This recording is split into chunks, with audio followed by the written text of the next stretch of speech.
¿Les parece que arranquemos de última con un repaso de la clase anterior y de última aprovechamos como pre para hacer un poco de catch up con por ahí lo que no estuvieron y después le damos para adelante?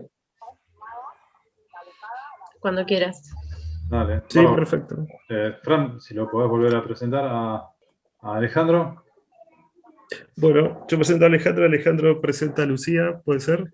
Dale, por favor. Que ganan presentaciones. Claro. Bueno, como hablamos la clase pasada, el módulo de integración está dictado por el doctor Alejandro Hernández. Él es abogado por la Universidad de Buenos Aires, es diplomado en Derechos Económicos, Sociales y Culturales, ha realizado estudios de posgrado en en la Academia de Derecho Internacional de La Haya, y es docente de grado en la Universidad de Buenos Aires en las materias de Derechos Humanos y Derecho Internacional Público. Bueno, es un gran amigo también, así que un gusto tenerlo acá. Muchísimas gracias, Francisco. La verdad que es un placer volver a encontrarnos con todos ustedes, todos y todas. Tengo el agrado la clase pasada vimos un poco de teoría, ahora la idea de esta clase era hablar un poco más de la práctica y apliquemos esa teoría que estuvimos conversando en la clase pasada. Así que tengo el agrado de presentarles a la doctora Lucía, perdón, bueno, cosas que pasan. El aro de luz. Así que bueno, tengo el agrado de presentarles a la doctora Lucía Galopo. Lucía es abogada de la Facultad de Derecho de la UBA, especializada en Derecho Internacional. Es maestranda, o no sé si ya entregó la tesis o es magíster, pero maestranda en Derecho Internacional de los Derechos Humanos por la Universidad también de Buenos Aires, en la Facultad de Derecho. Y sobre todo es la coordinadora jurídica de una clínica jurídica que tiene la Universidad de Buenos Aires, en CAREF, que es una ONG que trabaja con migrantes y refugiados.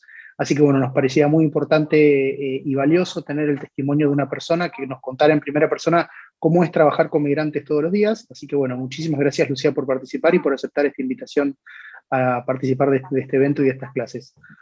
No sé si querés decir algo o arrancamos. No, para mí es un placer y agradezco la invitación y la oportunidad de venir a contarles un poco el trabajo que hacemos en CAREF con población migrante y refugiada, así que a disposición cuando consideres. Bien, bueno, muchísimas gracias y les pido perdón si se escucha de fondo otro evento. Estas cosas de la virtualidad hizo que se atrasara uno y soy el coordinador de ese evento, así que estoy esperando para cerrarlo y ponerme con ustedes. Pero bueno, en principio les agradezco la participación. Hubo algunos detalles técnicos para el ingreso, así que bueno, no pasa nada, esto igual está quedando grabado y el día de mañana se podrá ver de manera sincrónica.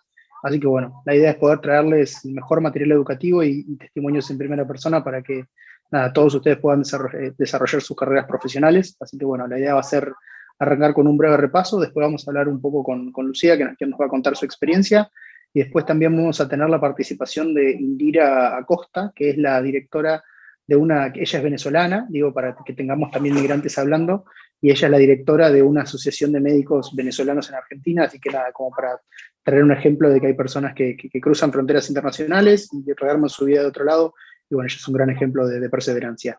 Así que bueno, por ahí como para hacer un breve repaso de la clase pasada, la clase pasada lo que vimos fue que existen una cuestión específica de que se llaman derechos humanos, que son derechos que tienen ciertas características particulares, como por ejemplo no pueden ser disociados de la persona, y recordemos que eran universales, o sea, todas las personas lo tienen por el solo hecho y simple hecho de ser persona. Hablamos también de que existen distintos tratados a nivel internacional que contemplan este tipo de normativa, y dentro de nuestro marco interno tenemos tanto la Constitución Nacional, el 75 y 622, donde varios de estos tratados están receptados, pero también teníamos una ley específica a la hora de hablar de migración, que contempla, como dijimos, distintos aspectos que, bueno, por ahí repasamos un poco la clase pasada. Lo importante, digo, en todo esto es que todo esto se enmarca dentro de lo que llamamos educación en derechos humanos. Digo, hablamos un poquito de por qué era importante. La idea era, poder romper un poco los prejuicios y romper todos esos preconceptos que nos llevan a generar estereotipos y sobre todo generan conductas discriminatorias, sobre todo con poblaciones distintas como son las poblaciones migrantes, que son poblaciones usualmente que se encuentran en situaciones de alta vulnerabilidad. Entonces, bueno, nos dedicamos a conversar un poco. Vimos que en Argentina tenemos 5% de la población total que se considera migrante, digo, respecto a que muchas veces en el imaginario teníamos frases como vienen y nos roban el trabajo, vienen y hacen esto.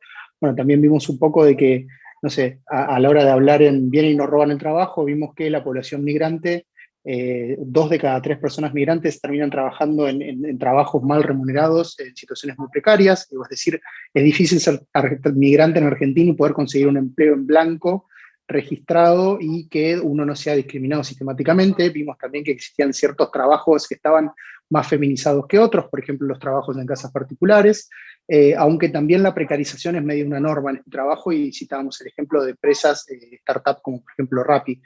Digo, bueno, bueno, después pasamos un poco por ahí a lo que es la ley de migraciones. Vimos que la ley de migración consagraba en Argentina el derecho humano a migrar, digo, dado que le asignaba estas características especiales que vimos que tienen los derechos humanos. Y después, por último, cerramos con contar un poco qué era un refugiado. Entonces, por ahí para repasar un poco, un refugiado es una persona que cruza una frontera internacional y que cruza básicamente para proteger su vida, su integridad física o psíquica. Digo, porque pensemos que también cuando hay acoso y hostigamiento severo, si bien por ahí a veces uno, digo, no está amenazado de vida, el hecho de tener presiones y sufrir persecuciones permanentes también atenta contra la estabilidad psíquica de la persona. Entonces, entonces vimos que, bueno, estos refugiados podían cruzar, el Estado receptor tenía algunas obligaciones, como por ejemplo, no devolverlo. Digo, cuando uno llega e invoca el estatus de refugiado, uno lo que hace es, dice, yo soy refugiado, ahí Argentina va a abrir un expediente administrativo, hay una parte específica del Estado que es la Comisión Nacional de Refugiados que se encarga de hacer el trámite, y bueno, nada, Argentina en este caso, si por ejemplo por alguna que otra razón no quisiera acoger a esa persona, lo que tendría que hacer en vez de devolverlo es de última permitir el paso a un tercer Estado, siempre garantizando la protección de esa persona. Así que bueno, esto es un poco lo que vimos la clase pasada. No sé si quedó alguna duda, alguna pregunta antes de entrar a la presentación de Lucía.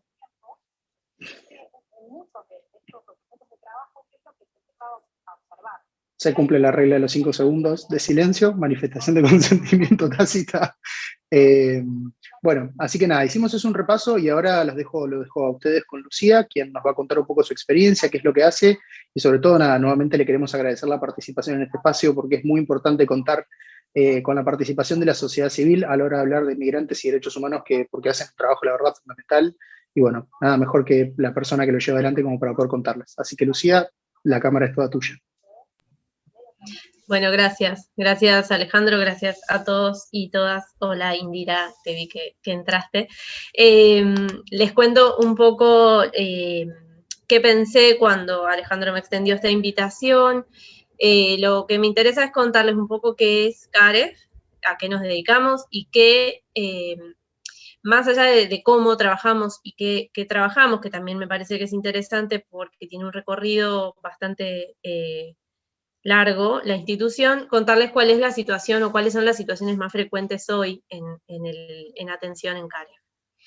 CAREF es la Comisión Argentina para Refugiados y Migrantes, es una organización de la sociedad civil que trabaja desde 1973 en acompañamiento de población migrante y refugiada en Argentina. Desde en sus inicios, al momento de la constitución de CAREF, se inició para recibir a población refugiada que provenía de Chile, de la dictadura de Pinochet, por eso en el 73, y se acercaban a las iglesias a pedir asilo, a pedir protección o a pedir algún tipo de ayuda. Y muchas de estas iglesias se consolidaron como una organización para tratar de brindar este acompañamiento no solo desde el perfil humanitario, sino también desde lo profesional, con un perfil más técnico que pudiera acompañar adecuadamente a la población. Con la dictadura argentina, ese trabajo, bueno, se complicó acompañar a los refugiados chilenos y del resto del Cono Sur, que estaban como bajo las dictaduras del Plan Cóndor, y también, por supuesto, los propios trabajadores y trabajadoras de CAREF vieron su tarea dificultada por la presencia de la dictadura militar. Sin embargo, se pudo seguir trabajando en el acompañamiento de la población porque siempre se hizo de la mano del ACNUR. El ACNUR es el Alto Comisionado de Naciones Unidas para los Refugiados, que es el organismo que vela por la protección de las personas refugiadas en el mundo y es quien de alguna manera supervisa a nivel Naciones Unidas el cumplimiento de la Convención Internacional sobre los Refugiados. En el 73 en Argentina no había una institución pública que trabajara con la población refugiada, entonces el ACNUR por mandato era quien determinaba el reconocimiento o no del estatuto. Eso permitió de alguna manera seguir trabajando pese a la clandestinidad y a la persecución, que no fue poca, y se pudo trabajar en acompañar a la población hacia un tercer estado que garantizara protección, y mismo a la población argentina que necesitaba salir exiliada hacia otros países.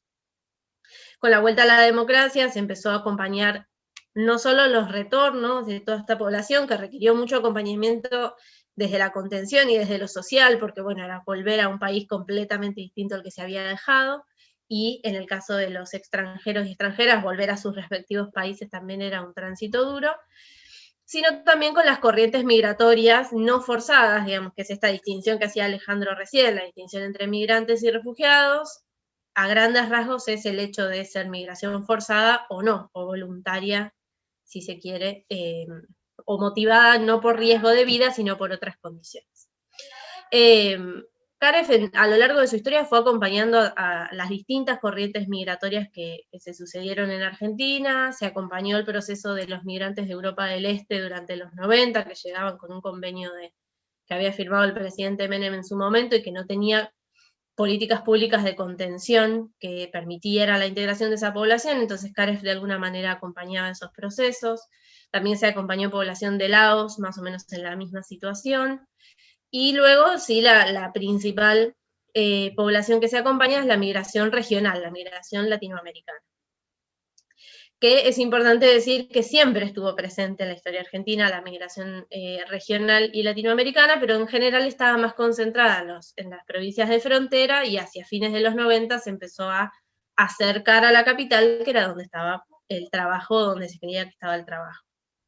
Eso es un poco lo que genera o refuerza esta idea de la invasión, de la que hablaban como mito en el encuentro anterior con Alejandro, ¿no? El cambio en el patrón de asentamiento hizo que esta población migrante que siempre estuvo se volviera visible para Buenos Aires, que es quien define el humor político de las políticas migratorias. CAREF hoy en día trabaja con toda la población migrante y refugiada de cualquier origen. Un poco Indira nos va a contar seguramente más adelante, pero la población que tiene como más presencia hoy en día es la migración venezolana, que está generando un fenómeno migratorio inédito en la región, por lo masivo y por el lapso breve en el que se está dando, porque hay otros países que han sido generadores de migrantes históricamente, como Colombia, pero siempre lo han hecho en proporciones más pequeñas y por un plazo más sostenido. Venezuela tiene la característica de que mucha gente salió al mismo tiempo para toda la región, y eso generó mucho movimiento en las políticas migratorias regionales.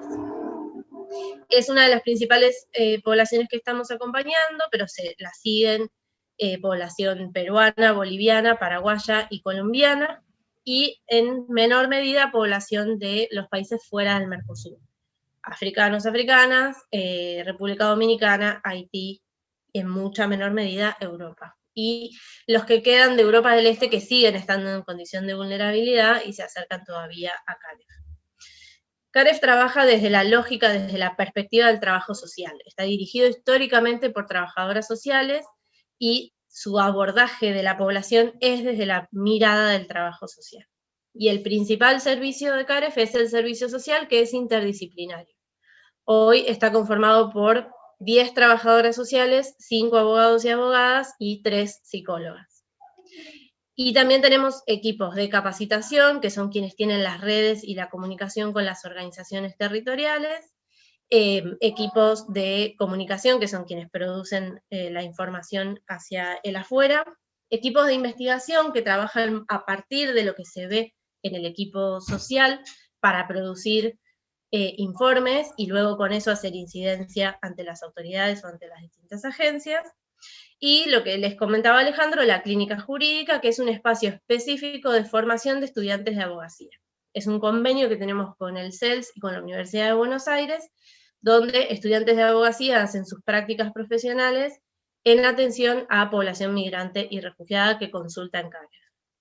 Desde la perspectiva de el litigio estratégico sí es posible, pero también desde la perspectiva del abordaje integral que nos impone la metodología del trabajo social, Entonces muchas veces nos dedicamos más a la resolución de la situación singular, pero siempre con una lectura de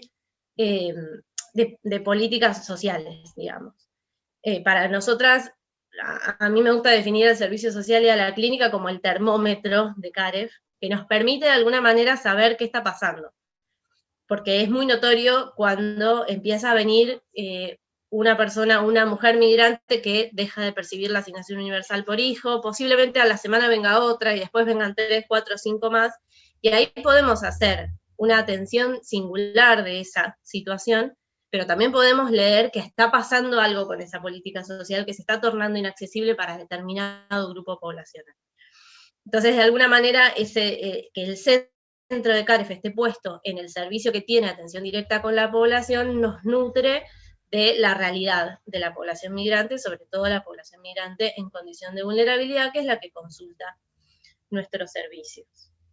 La principal demanda que nosotras acompañamos históricamente es el acceso a la regularización migratoria.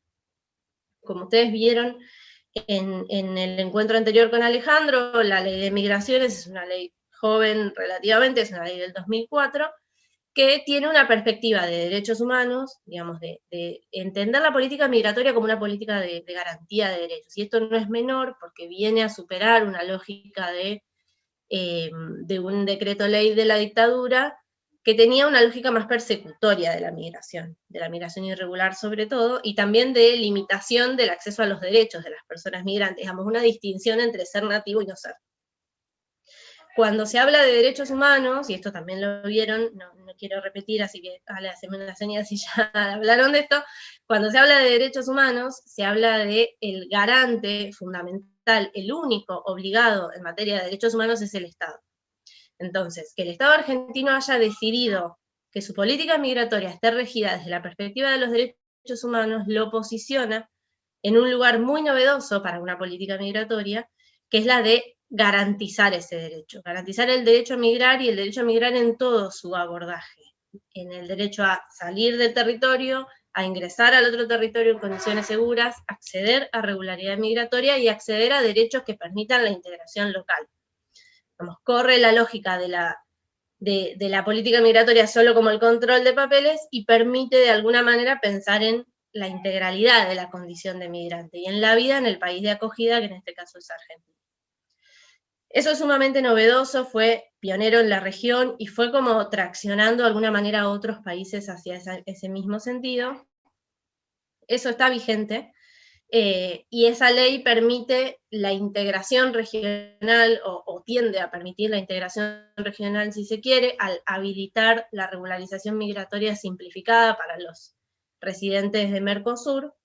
Eso está vigente también y permitió el acceso a la regularidad migratoria a un montón de gente que antes quedaba por fuera, porque necesitaba un contrato de trabajo regular, que era muy difícil conseguir, o tener familia en el país para poder acceder a un documento. Sin embargo, digamos, eso está en la ley y, bueno, a los abogados nos gusta hablar del ser y el deber ser, ¿no? Está el deber ser, que es lo que dice la ley, que debería ser simplificado y todo el mundo poder acceder por su nacionalidad, los de Mercosur, a la regularidad migratoria, y para el resto, para el que no está incluido ahí, el Estado tender a promover la regularidad, eso está en la ley. En la vida pasan otras cosas, en la vida eso no es tan sencillo, conseguir los papeles no es tan sencillo, los trámites migratorios tienen una burocracia bastante compleja e inaccesible, pese a que no deberían, y los costos de los trámites migratorios también resultan muy excesivos para algunas personas, sobre todo para quienes están en condiciones de vulnerabilidad. Piensen que cuando uno ingresa al país, hasta que no inicia el trámite de regularidad migratoria, no puede trabajar registrado. Entonces, una persona que va a tener obligatoriamente un trabajo precario, porque no puede tener un trabajo registrado, tiene que pagar 3.000 o 6.000 pesos de tasa migratoria para acceder al DNI, que le va a permitir mejorar sus condiciones de empleo. La regularidad migratoria se impone como una llave de acceso a un montón de derechos y a la mejora de las condiciones de vida, pese a que la ley dice lo contrario. Es una suerte de círculo en el que se cae, lamentablemente, que la ley prevé que se accede a los derechos en igualdad de condiciones que los nativos independientemente de la condición migratoria, esto lo dice entre los primeros artículos, entre el 6 y el 8, y eso existe, y de hecho cualquier persona extranjera que no tenga DNI, si necesita ser atendida de urgencia en el hospital, lo hace y obtiene la atención, y eso está bien, porque la salud es un derecho universal en Argentina. Y cualquier persona que recién llega y quiere inscribir a su hijo o a su hija en la escuela tiene derecho a hacerlo, y la escuela tiene la obligación de recibirlo, porque la educación es un derecho universal. Pero después, al momento de hacer los papelitos, de darle el título, de darle el boletín, de darle la constancia de alumno regular, el DNI se impone como una llave que abre todas las puertas a la felicidad. Y eso es problemático muchas veces. Entonces, una de las principales, diría la principal demanda que se atiende en CAREF en todas las nacionalidades y a lo largo de toda la historia es el acceso a la radicación. La radicación es radicación temporaria o permanente y es lo que me da el DNI extranjero. Seguido de la radicación, siguiendo la radicación, las principales demandas que atendemos es el acceso a programas sociales. Una vez que se obtiene el DNI y que se cree que ya se resolvieron todos los problemas y se abren todas las puertas de la felicidad, no sucede. Aparecen otros requisitos específicos para población migrante para el acceso a programas sociales.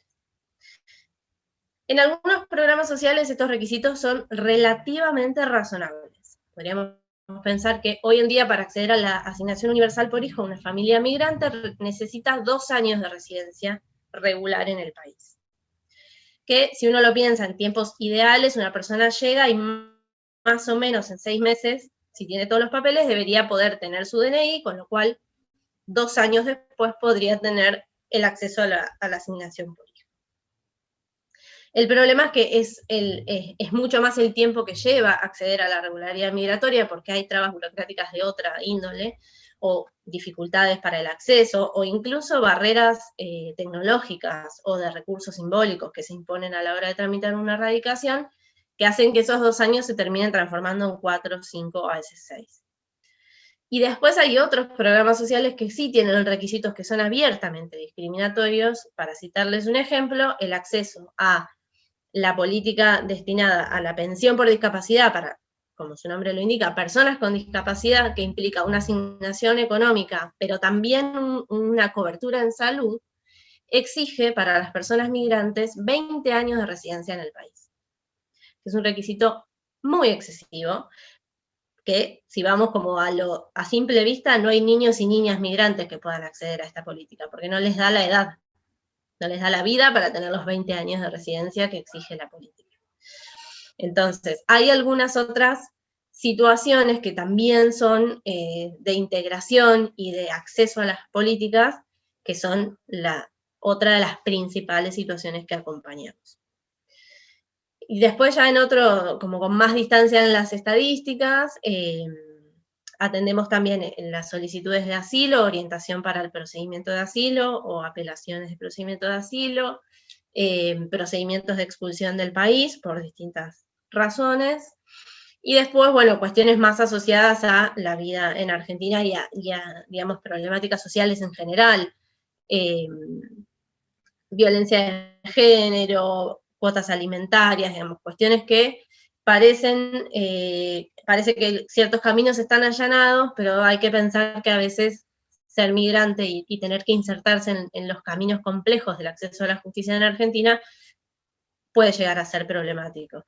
Digo, son muchísimas las comisarías hasta el día de hoy que le piden DNI a las mujeres que van a hacer denuncias por violencia, y eso resulta un desaliento para avanzar en el procedimiento y en la protección de la vida y la seguridad de esa persona, ¿no? Esa es un poco el abanico de situaciones que acompañamos, que son bien diversas, que las acompañamos desde lo singular y, como les contaba antes, tendiendo a hacer de eso estrategias de incidencia y de lectura más de política pública, ¿no?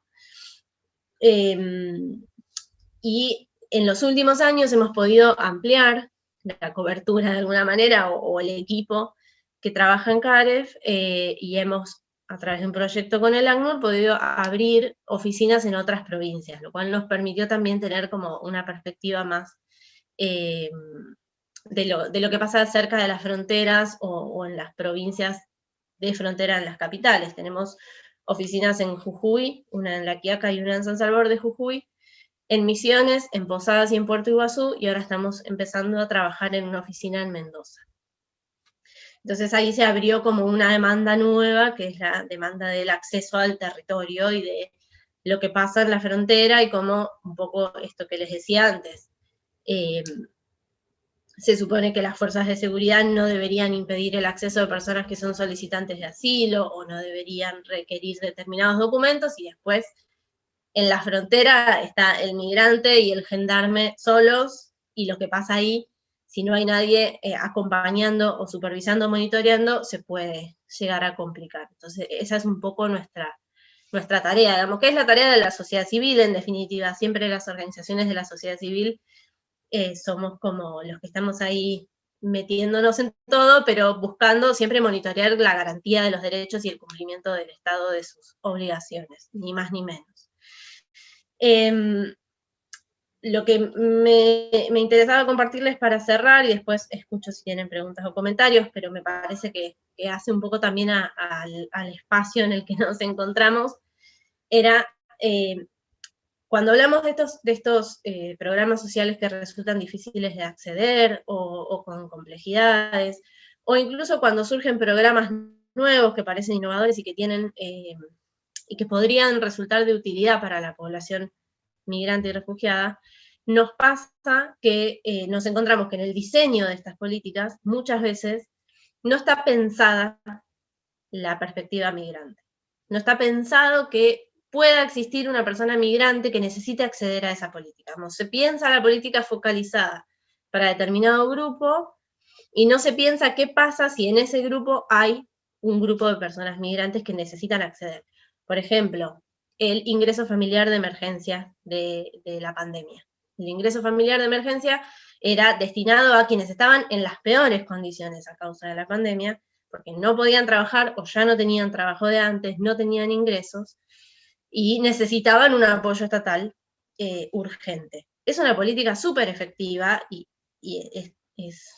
desde nuestra perspectiva es el rol que el Estado tiene que asumir, el acompañar a la población en esas situaciones. El ingreso familiar de emergencia pide 2 años de residencia regular en el país. Y se estableció en el 2020, después de casi 2 años de implementación de un sistema de acceso a la regularidad migratoria que es súper expulsivo, porque es todo virtual, porque durante 1 año y medio de sus 2 años de existencia funcionó mal, porque la tecnología es así. Entonces hay muchas personas que están hace 2, 3, 4 años y todavía no tienen sus DNI, porque no pudieron acceder por trabas del propio sistema de acceso a la regularidad migratoria, o por las propias demoras del sistema de migraciones.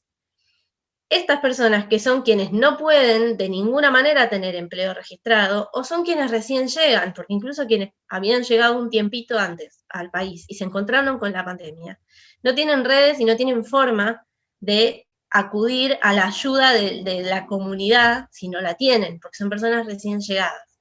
Esas personas quedaron fuera del ingreso. No sé si se entiende a lo que apunto. Digo, no se pensó en ningún momento qué pasaba con la gente que no tenía DNI y que quedaba fuera. Y se entiende que se necesita algún tipo de prueba de identidad, pero a veces eso resulta súper expulsivo para poblaciones que son las que más lo necesitan. Lo mismo para el programa Acompañar de Violencia de Género. Se pide 1 año de DNI, es cierto, es poco, pero estaría bueno que en el diseño de las políticas se pudiera pensar una forma de integrar a esta población. Si yo hago un recorte, quiero estudiar cuántas personas que viven en barrios populares tienen problemas para el acceso al agua, hago el recorte por geográfico, y si miro la composición de ese grupo, seguro me voy a encontrar con personas migrantes, porque son parte del tejido social. Entonces, cuando focalizamos en políticas destinadas a determinadas necesidades, lo que falta, esto corre por mi cuenta, pero es mi opinión, lo que falta es transversalizar la perspectiva migrante y pensar que en todos esos grupos nos vamos a encontrar con personas migrantes que necesitan poder acceder, porque ya son parte del tejido social. no estamos pidiendo, nosotras no trabajamos por la promoción de políticas especiales, no necesitamos una política de asistencia al migrante y al refugiado, necesitamos que el migrante y el refugiado accedan a las políticas universales que ya existen. Con eso vamos a mejorar la calidad de vida de un montón de gente.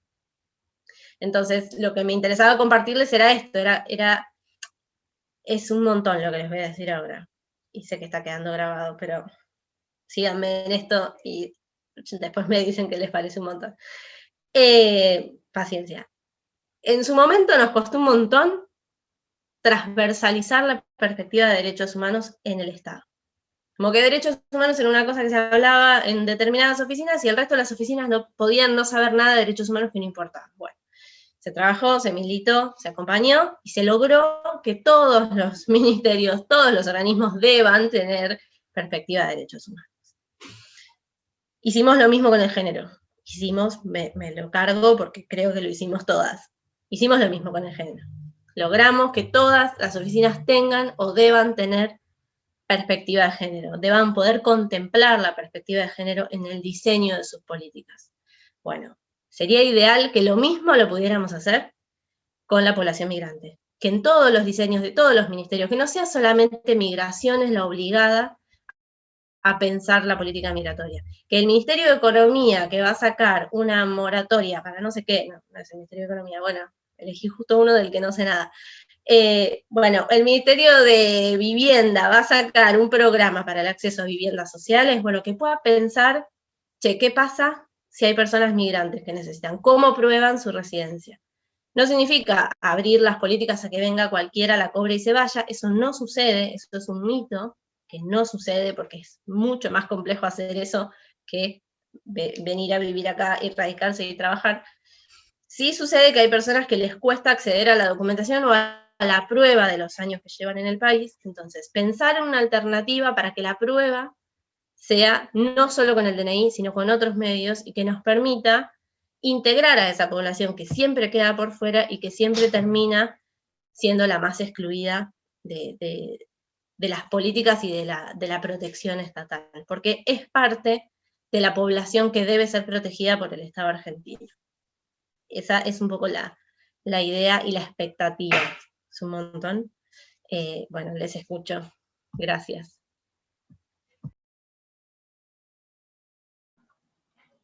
No, gracias a vos.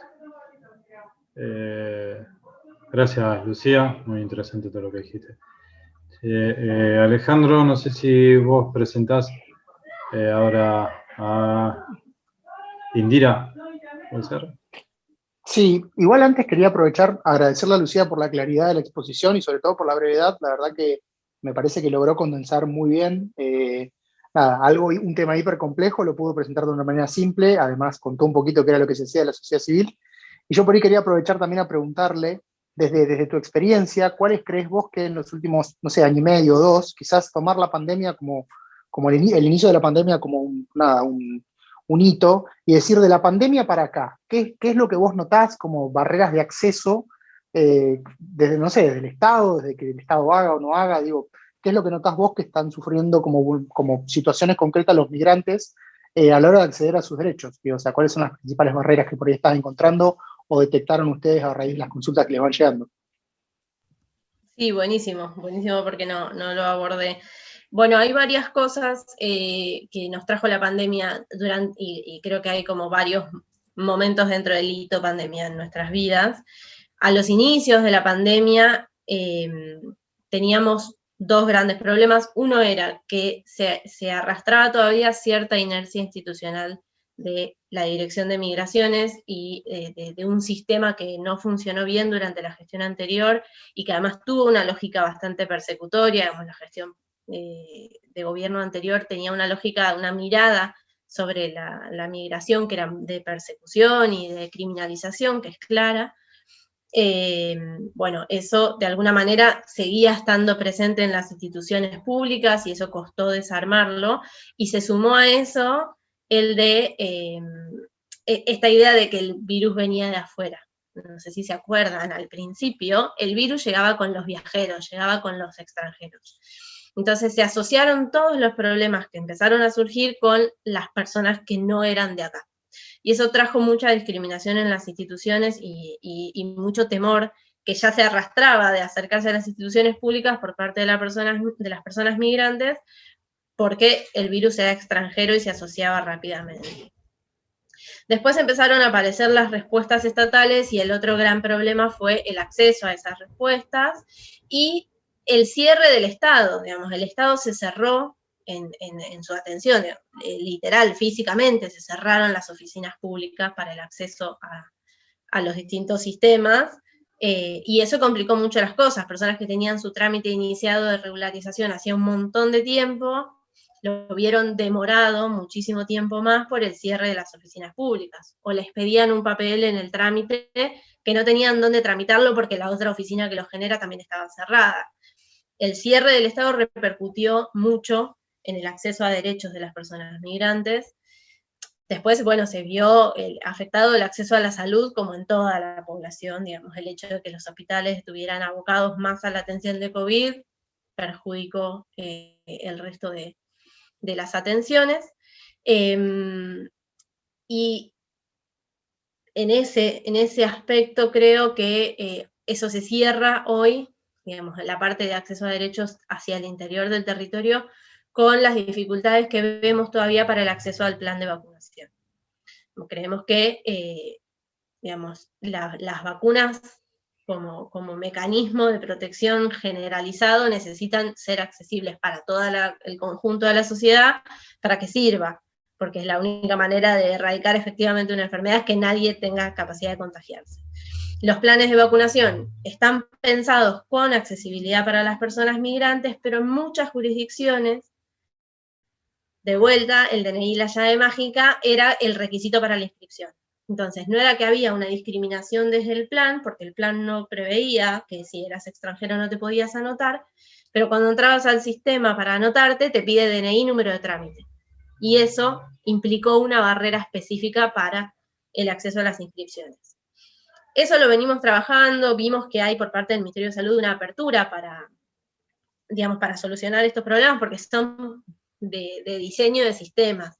Nos pasan cosas como que nos digan en distintas jurisdicciones que se necesita que el número tenga 8 cifras, porque si no, no entra. Bueno, son cosas de sistemas que se pueden resolver con voluntad y con trabajo desde el Ministerio de Salud y se resuelve.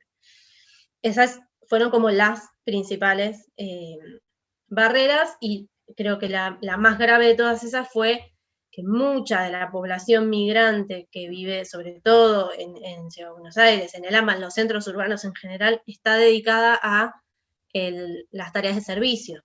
Entonces, los comercios que se cerraron, los gastronómicos que se cerraron, que estuvieron suspendidos, no pudieron sostener a su personal, muchas veces esos empleos además son en condiciones de precarización, entonces no tenían ingresos para sostener la vida en pandemia. Eso complicó mucho las cosas y exigió una respuesta mucho mayor de la sociedad civil. Ahí la sociedad civil se constituyó como un actor fundamental para el apoyo de la organización de base de migrantes, fue fundamental para el apoyo de esta población que quedaba tan excluida.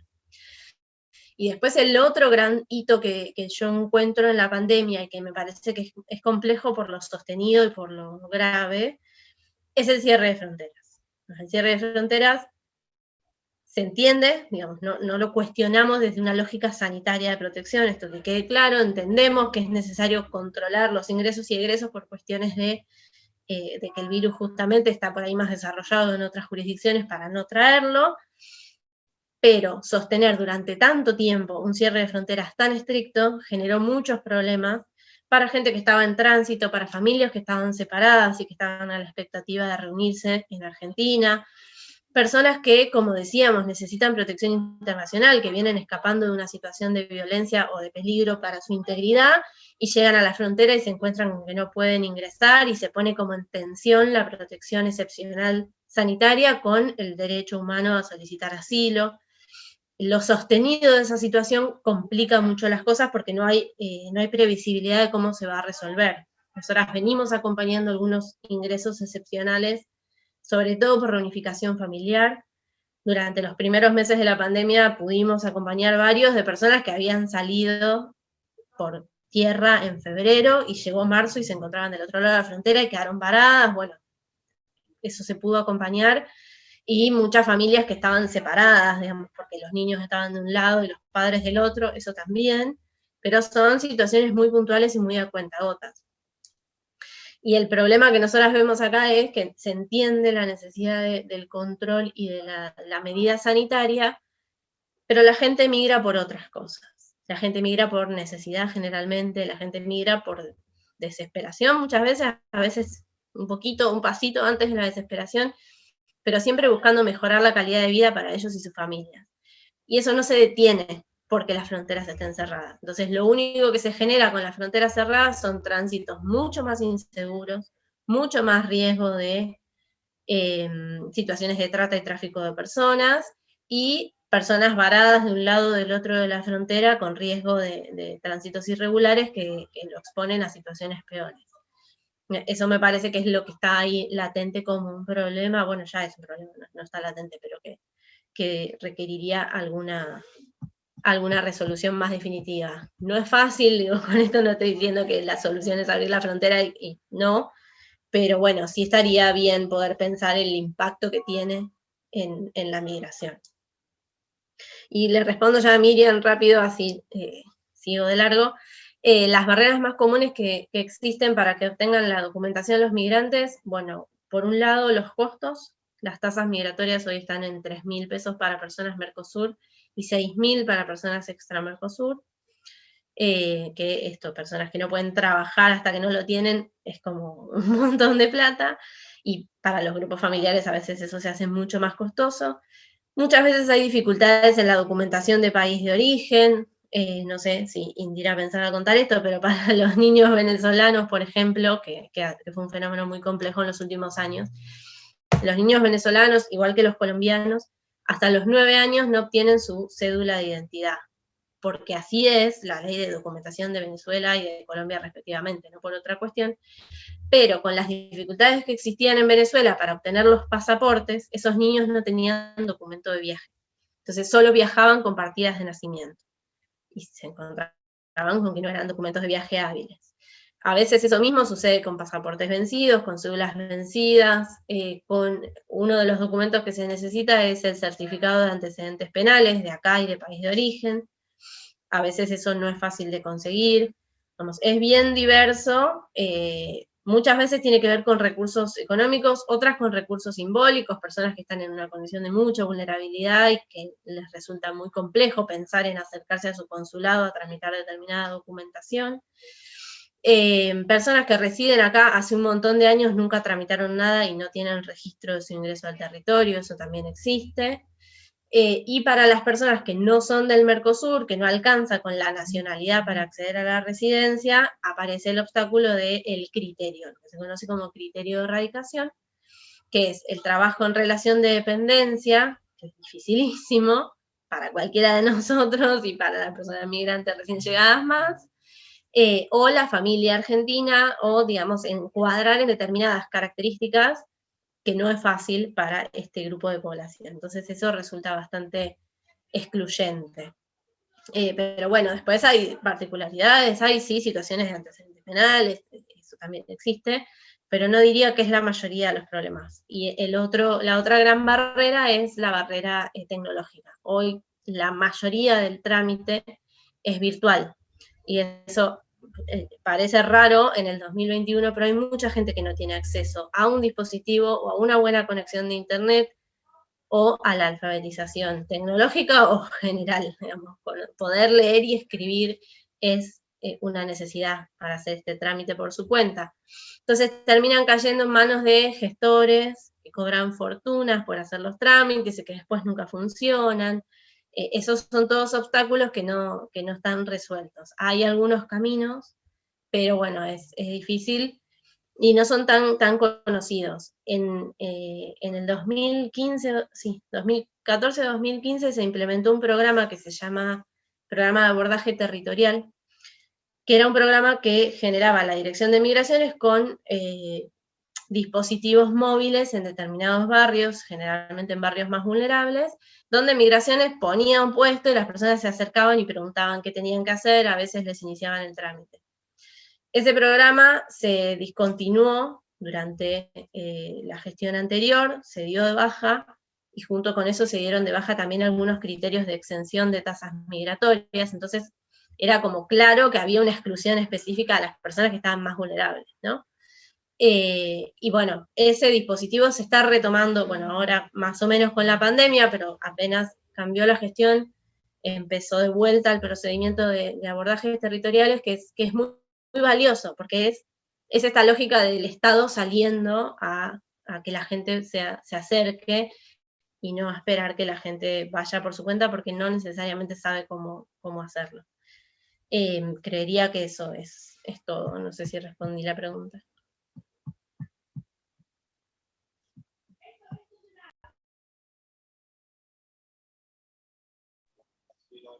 Bueno, muchísimas gracias, Lucía. La verdad que me parece que es un lujo poder contar con una persona que nada, cuenta las cosas así de manera lisa y llana, y también que está trabajando como protagonista, así que muchas gracias por sumarte. Bueno, y si nadie tiene más preguntas, ¿alguna consulta más de último momento? ¿No? No se peleen. Bien. Bueno, muchísimas gracias, Lucía. Entonces ahora tenemos el agrado de presentar a nuestra siguiente expositora, la doctora Indira Costa Cedeño. Indira es médica cirujana por la Universidad UCLA de Venezuela. Perdón, el UCLA no sé cómo se pronuncia, ahora nos dirá Indira.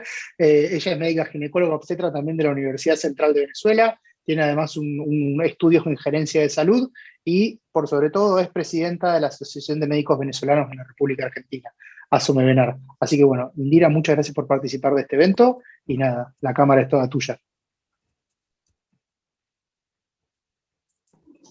Bueno, buenas noches para todos. Muchísimas gracias, Alejandro, por la invitación. Realmente no sé cómo empezar a hacer esta presentación. Pues, por supuesto, Lucía me dejó sin nada que decir porque dijo muchísimas cosas de las que íbamos a tocar, pero bueno, puedo empezar conversando un poco acerca de mi persona.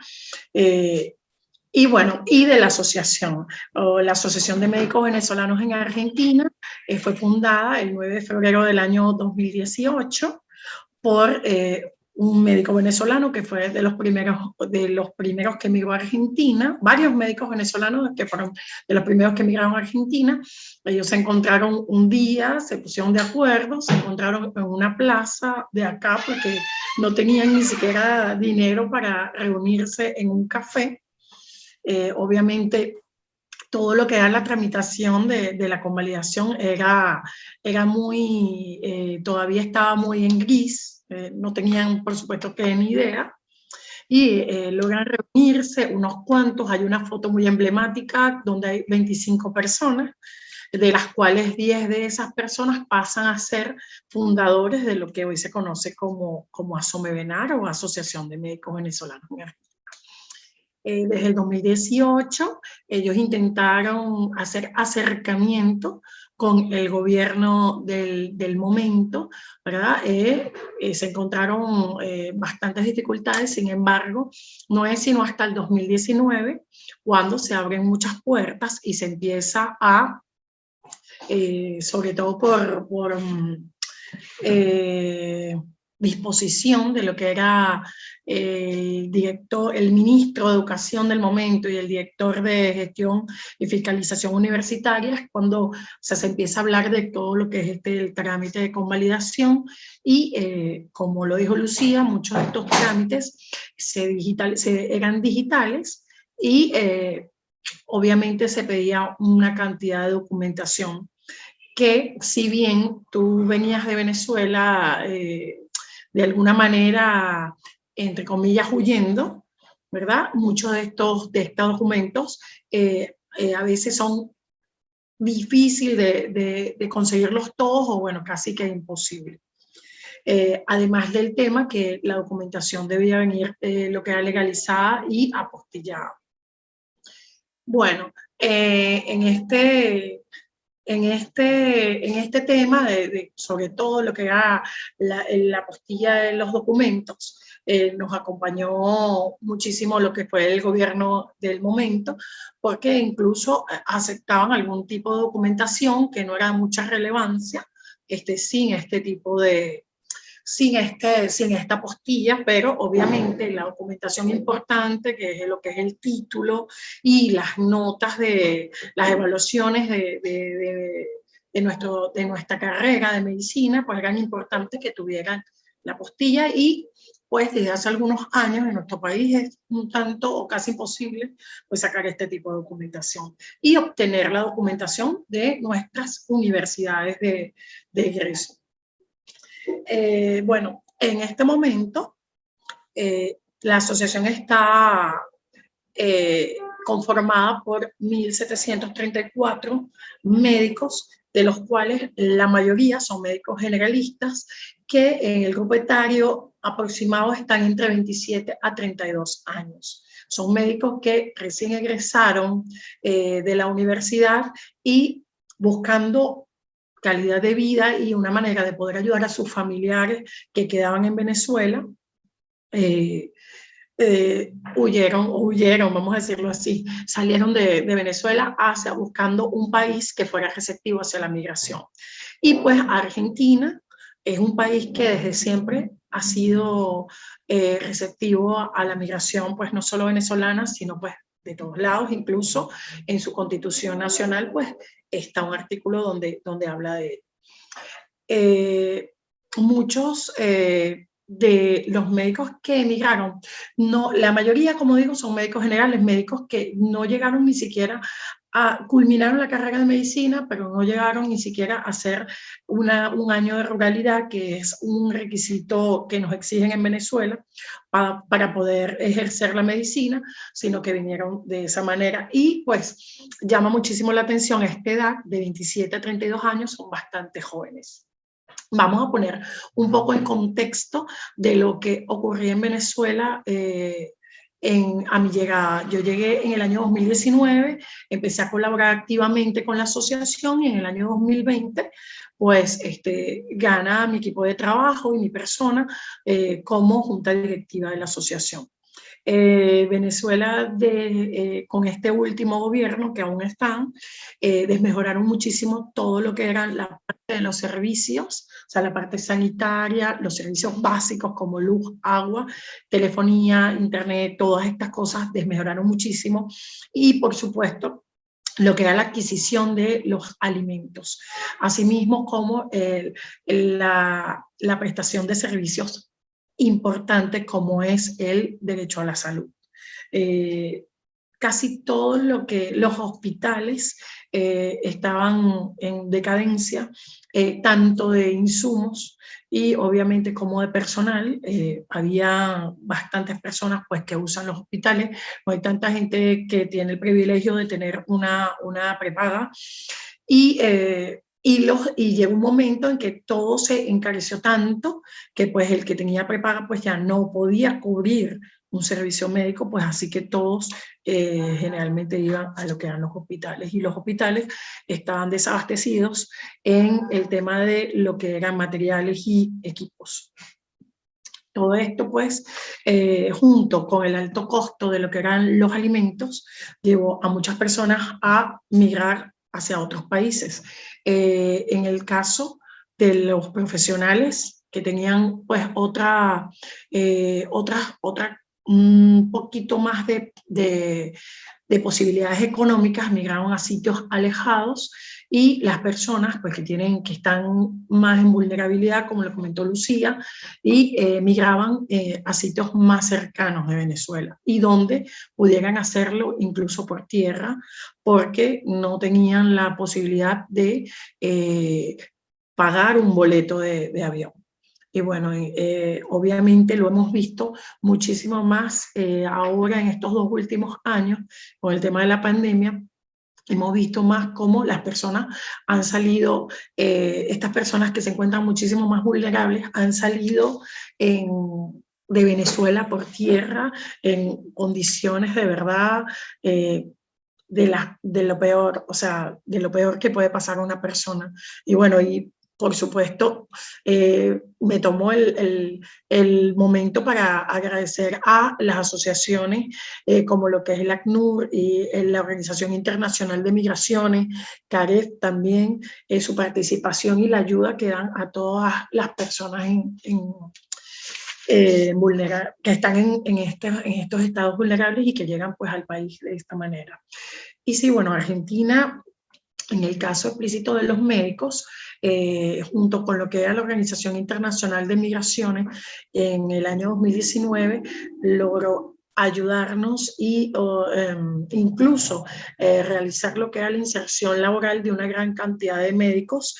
Esto se hizo pues se costó muchísimo trabajo llegar al momento que estamos ahora, que de hecho de 1.700 médicos que somos en total, hay aproximadamente 900 médicos que ya están convalidados, que ya tienen su convalidación.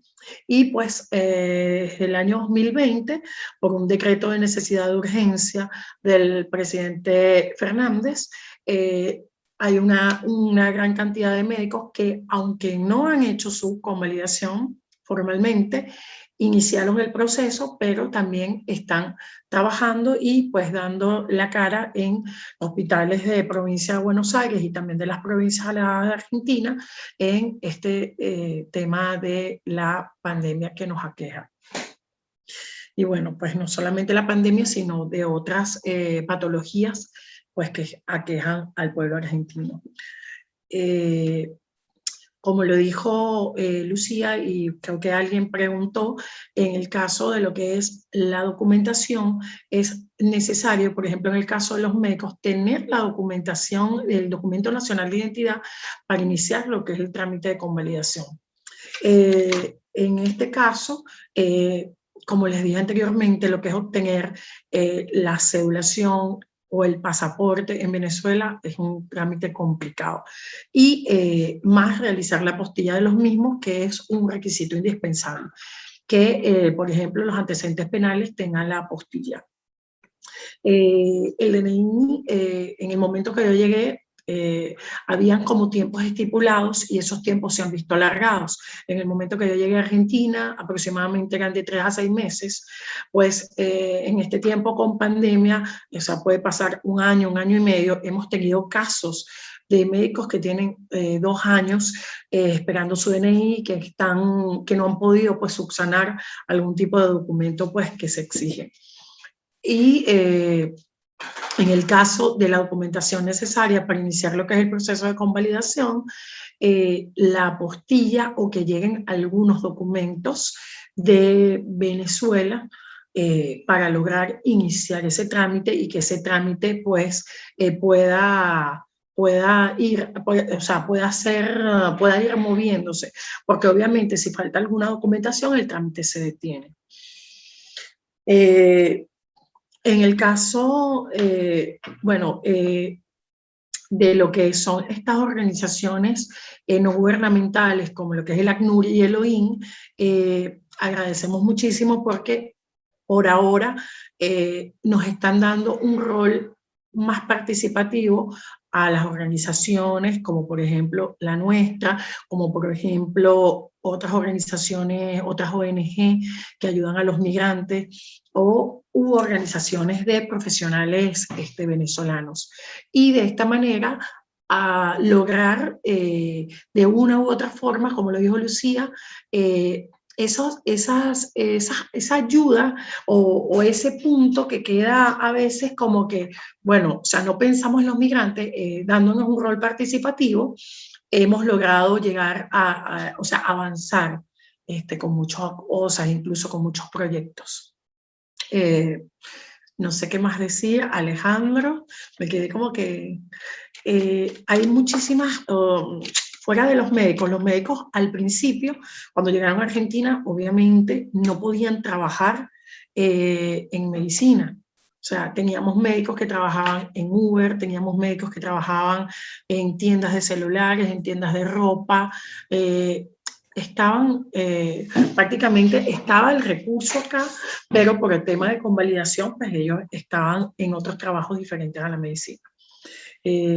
ayudó muchísimo estos decretos que nos ayudan con la convalidación, y pues en el tema de la pandemia, el decreto de necesidad y urgencia que logró que todos se insertaran al área, a las instituciones públicas e incluso instituciones privadas para ejercer la medicina. Tengo muchos médicos que han llegado hasta lo máximo en su carrera con posgrados, han sido jefes de servicio, directores de hospitales, y que por ahora están aquí, quizás algunos trabajando en áreas diferentes a la medicina, o están trabajando o están siendo ayudados por sus hijos, porque no tienen la documentación necesaria, porque por supuesto tienen muchísimos años de grabado y no han logrado acceder a su documentación en sus universidades. Es bastante, bueno, a veces doloroso verlos porque saben hacer tantas cosas, o saben, o han dado clases en la universidad, etcétera, y no pueden ejercerlo. O sea, están aquí, bueno, y bueno, al menos algunos han huido por temas personales, los han intentado secuestrar. Tengo médicos que han intentado secuestrar, que intentaron secuestrar en Venezuela o que fueron secuestrados, y que bueno, por ahora están acá y bueno, no están ejerciendo su profesión, pero sin embargo pueden estar más tranquilos y se sienten más tranquilos, pues que no hay ningún acto persecutorio ni nada, se sienten mucho más tranquilos. Y bueno, en el tema de todos estos médicos jóvenes, tratando pues de que de una u otra manera insertarlos a que puedan seguir sus estudios y lograr realizar una residencia de posgrado para seguir avanzando con sus vidas y sus carreras. No sé qué más puedo decir, si alguien tiene una pregunta, si Alejandro tiene una pregunta. Bueno, quiero por ahí aprovechar a agradecerte, Indira, por el testimonio, y por ahí hacer como algunas aclaraciones, digo, para toda la clase.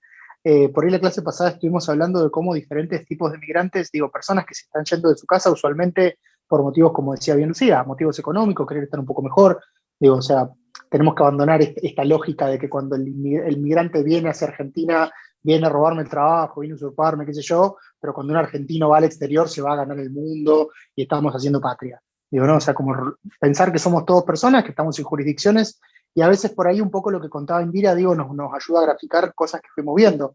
Digo, el hecho de tener dificultad de acceso a los documentos, digo, como bien contaba, como una de las barreras fácticas que contaba Lucía, Indira lo ratifica diciendo, sí, mirá, yo tengo un problema, yo soy una persona, o sea, pensemos en esto, tenemos migrantes hipercalificados en el cual el Estado gastó un montón de dinero y después ese migrante se te va. Digo, nos pasa a nosotros en Argentina y le pasa a Venezuela cuando se vienen para acá. Digo, o sea, como que pensemos en que tenemos, y acá también es importante tener en cuenta desde la perspectiva de política pública, cómo hacemos como Estado para capitalizar toda esta gente que vino, digo, porque de golpe tenemos, o sea, uno de los problemas buenos, entre comillas, es que de golpe te aparecen personas hipercalificadas que vos no tenés que formar, que ya están formadas y que lo único que tenés que hacer es integrarlas. Así que Argentina por ahí debería trabajar, digo, el dato que mira, más de 1.700 médicos que están en Argentina, digo, y por ahí quiero ir a la segunda parte. Están trabajando gracias a digo, personas hiperformadas que vinieron para acá. Digo, la migración venezolana tiene una característica particular que es dado la distancia. Las olas migratorias de personas que van viniendo lo que son clases medias, medias altas, con estudios universitarios. Digo, tenemos muchos ingenieros, tenemos incluso ingenieros que nosotros no tenemos como ingenieros en petróleo. Entonces, digo, por ahí si pensamos en políticas de desarrollo de vaca muerta o en algún tipo de cuestiones, digo, tenemos material humano, no es que nos falta. A veces lo que nos falta es integrarlo. Entonces, como para cerrar un poquito, digo, Indira nos describía cómo ellos vienen a Argentina. Muchas veces el Estado argentino te puede facilitar las cuestiones o te la puede complicar. Entonces acá por ahí es donde quiero aclarar un poquito lo que contaba Indira respecto a la práctica profesional. Ellos, al estar egresados de una universidad que no está reconocida en territorio argentino, ellos técnicamente su título no vale. Pero al haber cierta normativa específica y al realizar un proceso de conválida de título, es decir, que su título empiece a valer acá en Argentina porque es reconocido por el Ministerio de Educación, digo, es todo un paso adelante. Ahora, les quiero citar como dos ejemplos para que entendamos, digo, más allá de la grieta y toda, digo, no es la cuestión de acá de discutir cuestiones políticas, sino simplemente decir, El gobierno que había antes del 2019 tenía una política más de complicar las cosas a Maduro. Entonces, el gobierno que tenemos ahora tiene otro tipo de aproximación. Esto tiene impacto real sobre las políticas, sobre las poblaciones migrantes en Argentina. El ejemplo concreto es, cuando estaba la administración anterior, el Ministerio de Educación lo que hacía era aplicaba primero que sancionó normativa específica para facilitar la erradicación, porque aceleraban el proceso de convalida de títulos. Cuando cambió el gobierno, cambió automáticamente ese accionar del Ministerio de Salud, del Ministerio de Educación, perdón, y a partir de ahí les empezó a complicar la convalida. Y directamente, como son caso a caso y son situaciones especiales, lo que empezó a pasar es que se empezó a trabar. Dado que después se empezó a ver un cuello de botella porque necesitábamos médicos en el contexto de pandemia, se sacó un decreto de necesidad de urgencia. No es lo mismo una ley que un decreto de necesidad de urgencia. Un DNU es una cuestión hiperexcepcional, que se hace por cuestiones excepcionales y de urgencia, como dice su nombre. No vamos a entrar en una clase constitucional acá, pero lo hacemos de una manera de emergencia porque no hay tiempo para hacer una ley. Esa es la lógica del DNU. Y este DNU lo que hace es permitir que excepcionalmente los médicos venezolanos puedan trabajar. Ahora, ¿qué pasa cuando ese DNU caiga? Tampoco que hay una política de acompañamiento hacia el colectivo de migrantes venezolanos que hoy en día están parados en la están parados en la trinchera de la defensa de la pandemia. Son médicos, son enfermeros, son personal de salud, que hoy en día están ejerciendo de manera precaria, vamos a ponerle esa palabra, porque justamente hay un régimen de excepción que debería, la verdad, convertirse en la normalidad. Así que pensar a futuro en una transición quizás donde podamos acompañar a estas poblaciones que tanto han hecho. Y después, ya que estamos, después les vamos a hacer llegar, en este momento hay en la plataforma change.org, hay una petición abierta, que está impulsando Indira desde la asociación, en la cual se invita a las autoridades a reflexionar respecto a esta situación, así que por ahí se los hacemos llegar y si quieren firmar la petición, va a ser de mucha utilidad. Eso es todo lo que tengo para decir, no sé si alguien quiere preguntar algo, lo podemos debatir, ahora quedamos abiertos a ustedes y a generar un rico debate. ¿Puedo sumar algo ahí? Perdón, antes de por favor. Estoy de acuerdo en la importancia de pensar el aporte que pueden, potencial o real, hacer las personas migrantes a las sociedades en las que se integran. Eso es clarísimo y hay sobradas muestras de que hay capital cultural y de otra índole también que se suma con la integración de la población migrante. Entonces, yo creo que es una lógica que está buena pensar en todo lo que nos aporta la población migrante cuando tiene estos conocimientos específicos o esta capacidad de diversidad que tal vez la población argentina no tenía. Eso me parece que está bien y está bueno para pensarlo esto en la lógica del diseño de las políticas. Bueno, ¿qué me puede aportar a mí que un ingeniero en petróleo convalide su título? Un montón, entonces necesito que el mecanismo sea accesible. También quiero dejar sobre la mesa que, aun si no tiene nada para aportar, también tiene que poder integrarse. No caer, a veces se nos va esa lógica hacia la lógica utilitarista de la población y se nos pierde de vista la lógica de los derechos humanos. Entonces, en la medida en la que las personas siempre tienen algo para aportar, porque todas las personas tienen algo para aportar, eso está claro, pero hay una mirada de preferencia a determinadas poblaciones migrantes que excluye a otras porque se entiende que no tienen el mismo capital para aportar. Bueno, aun cuando no consideres que necesitas esta mano de obra, son personas que tienen derechos humanos y tenés obligaciones como Estado en términos de derechos humanos de integrar. Entonces, son dos lógicas que tienen que convivir independientemente del gobierno que lidere en ese momento las políticas. Como para dejar el contrapunto ahí, no son contradictorios, no me parece que sea que está mal, sino que siempre tiene que primar la lógica de los derechos humanos en toda la lectura estatal. Eso. ¿Puedo aportar algo? De hecho, Lucía y bueno, y con todos los presentes, una de las cosas que nos ha llamado muchísimo, o sea, que hemos querido hacer y bueno, se nos dio gracias a un proyecto donde a la Organización Internacional de Migraciones nos ayudó, fue lograr capacitar aproximadamente a 500 migrantes que se hizo inicialmente para nuestros migrantes venezolanos, pero finalmente logramos que se abriera al resto, fue dar una capacitación de primeros auxilios básica se agregaron aproximadamente 500 migrantes. Y así como esta, deseábamos hacer y seguir capacitando a las demás personas, porque si bien nosotros sí tenemos un privilegio de ser profesionales, sabemos que también en nuestras metas o nuestros deseos también está ayudar a capacitar a todas aquellas personas que no tienen profesión, con algo con lo que acá se puedan desempeñar. De hecho, tenemos un proyecto muy lindo que no lo hemos presentado, pero es para capacitación en el área de la salud, en el área de, por ejemplo, nos van a ayudar todas las organizaciones de venezolanos, por ejemplo, educación, va a haber algunos talleres y algunos cursos para migrantes, los kinesiólogos, como por ejemplo de masajista, nosotros estamos los psicólogos como acompañamiento terapéutico. O sea, darle a estas personas que no tienen una profesión una manera que se puedan ayudar acá y darle una certificación que le permita trabajar de buena manera acá en Argentina. ¿Sí? Hola Indira, ¿cómo estás? Un gusto. Muchas gracias por participar. Quería hacerte una consulta. ¿Se escucha? Sí. Presidente, quería hacerte una consulta en ese sentido, porque la experiencia que tienen ustedes, evidentemente es muy rica y muy exitosa, ustedes como cuerpo de profesionales de la medicina. Te quería preguntar si se presentaba una experiencia similar de institucionalización en otras áreas o en otros colectivos, y si ustedes tenían relaciones con ellos, digamos, si había una integralidad o una integración, en el sentido, yo lo pensaba un poco en lo que planteaba hoy Alejandro, esa cuestión de la incidencia sobre la política pública, esta cuestión de pasar de una dinámica, por ejemplo, de un DNU a una ley. Digo, ustedes institucionalmente se van integrando y van interactuando como para ejercer alguna incidencia sobre la política pública. ¿Están en esos procesos de institucionalización? Bueno, nosotros hemos estado prácticamente casi todas las asociaciones de venezolanos, Asociación de Enfermeros Venezolanos en Argentina, Kinesiólogos Venezolanos en Argentina, odontólogos venezolanos en Argentina, etcétera, y un montón más, todos unidos, pero realmente se nos ha hecho sumamente difícil.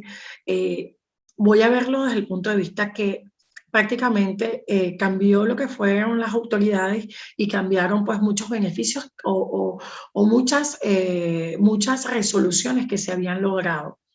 Esto, aunado a que inició la pandemia, se nos ha hecho muy difícil conversar con las instituciones, sumamente difícil.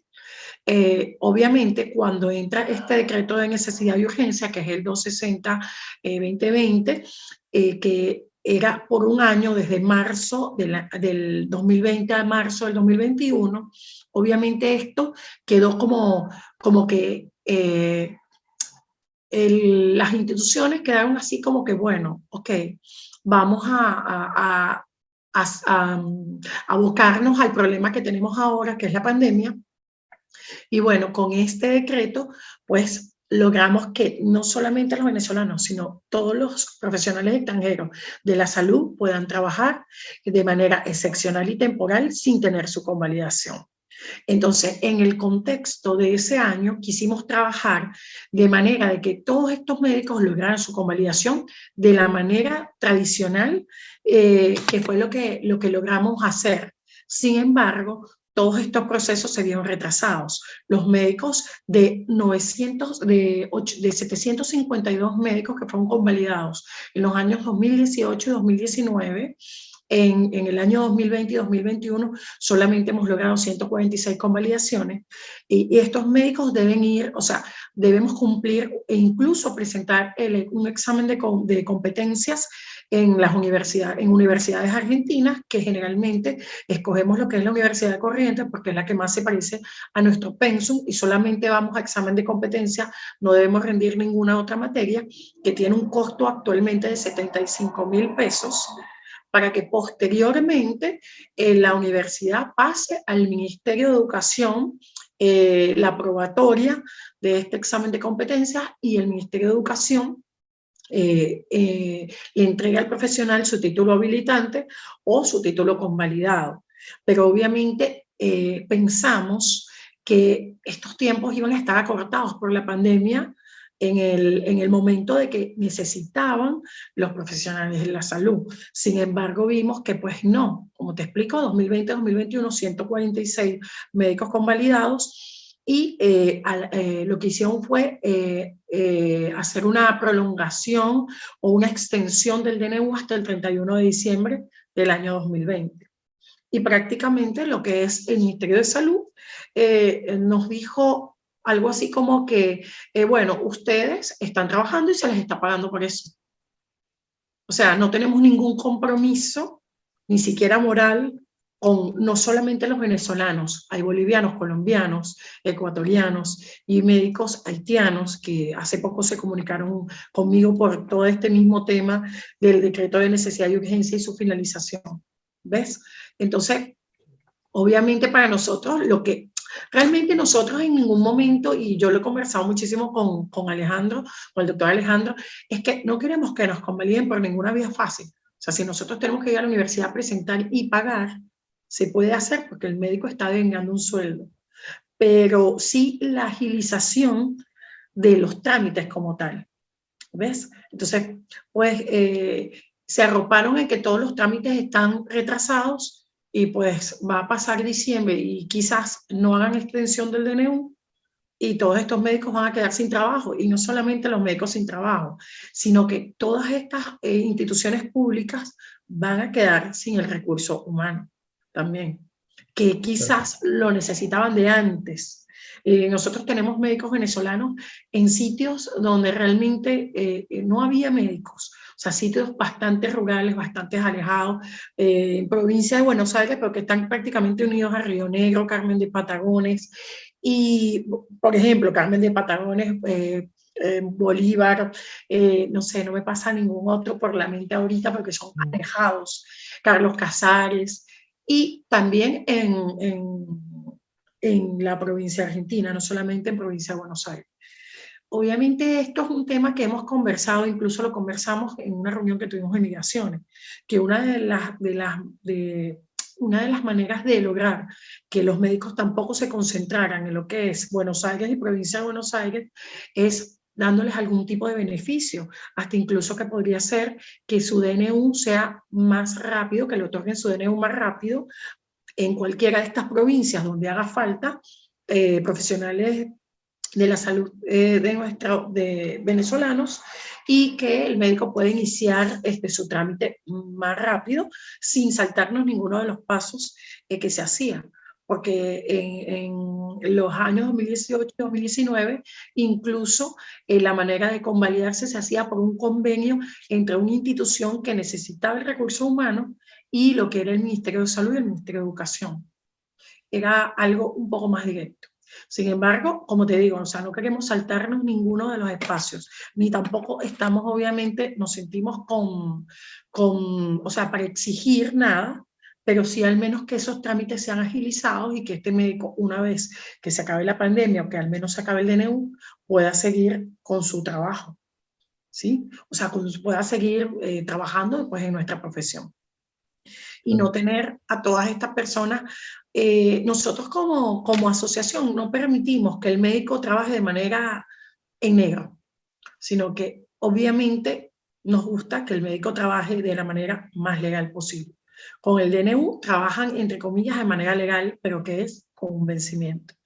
Y lo ideal es que, pues, que ellos puedan lograr su convalidación por la manera tradicional y obtener su título habilitante para que trabajen de la forma más legal en este país. No queremos traer problemas al país, más bien queremos traer soluciones. Si hay alguna otra pregunta, claro. O si se entendió. Sí, perfectamente.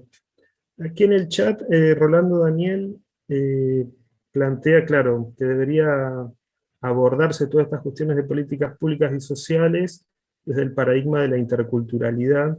Dice, allí se podría encontrar el reconocimiento de los derechos esenciales al reconocernos todos como seres humanos diversos. Sí, totalmente.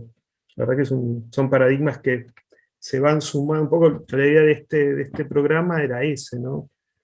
era ir presentando diferentes perspectivas y diferentes paradigmas nuevos que se iban desarrollando socialmente, políticamente, culturalmente, para que los gestores públicos pudieran incorporarlos a sus procesos de formación de políticas públicas. No sé si alguien tiene alguna otra pregunta o algún otro aporte para revisar.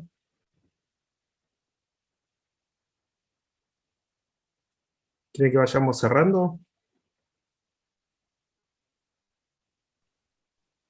Charlie, Alejandro. Bueno, yo la verdad que, ¿me escuchan bien? Sí, sí. Hola. Perfecto. Bueno, nada, primero que nada les quería agradecer por la participación, por haberse anotado, por haber llegado hasta acá. Ya casi está terminando el curso de formación de políticas públicas, así que tanto para los alumnos y alumnas como que vinieron acá y llegaron hasta la cursada, como para los organizadores del evento, la verdad que muchas gracias. Ha sido un placer poder formar parte de esta cursada. Y también a las expositoras les quiero agradecer. Muchas gracias, Lucía e Indira, por venir a contarnos en primera persona y venir a contarnos un poquito de lo que ustedes hacen todos los días y por cómo trabajan por la inclusión y la defensa de los derechos de los migrantes. La verdad que está buenísimo escuchar los testimonios de primera mano, así que me pareció un aporte súper valioso. Así que de mi parte nuevamente les quiero agradecer a todos y a todas, y nada, quedar a su disposición para lo que necesiten. Nada, la verdad que me parece súper valioso trabajar en este tipo de espacios y sobre todo, nada, la promoción y protección de los derechos humanos es una cuestión que se ejerce y se hace desde todos los ámbitos, así que nada, a disposición para lo que necesiten, y nada, a seguir trabajando por un mundo un poco más justo y mejor. Muchísimas gracias. Bueno, yo por mi parte también, te agradezco a vos, Alejandro, le agradezco a Lucía, le agradezco a Indira haberse sumado a este proceso. La verdad que ya, como decía Alejandro, estamos terminando, bueno, y ha sido todo un proceso, la verdad, muy rico y muy productivo. Creo que todos nos hemos llevado mucho de esto para aplicarlo en nuestros lugares. Les agradezco muchísimo y seguramente otras actividades los vamos a convocar también. ¿Vos, Charlie? Bueno, no, yo solamente me queda nada más que agradecer a Indira, Lucía y Alejandro por la exposición. Muchísimas gracias, fue un aporte muy valioso para todos nosotros.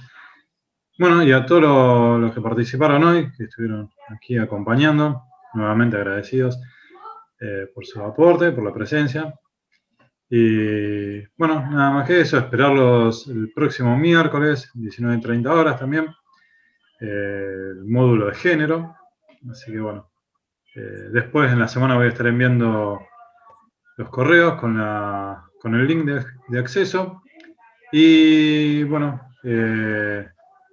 nada más, muchísimas gracias. Gracias a todos. Bueno, muchísimas gracias a todos. Nos vemos la semana que viene. Gracias a ustedes, un placer. Gracias. Chao, hasta luego, buenas noches, muchas gracias. Hasta luego. Gracias a todos. Hasta luego.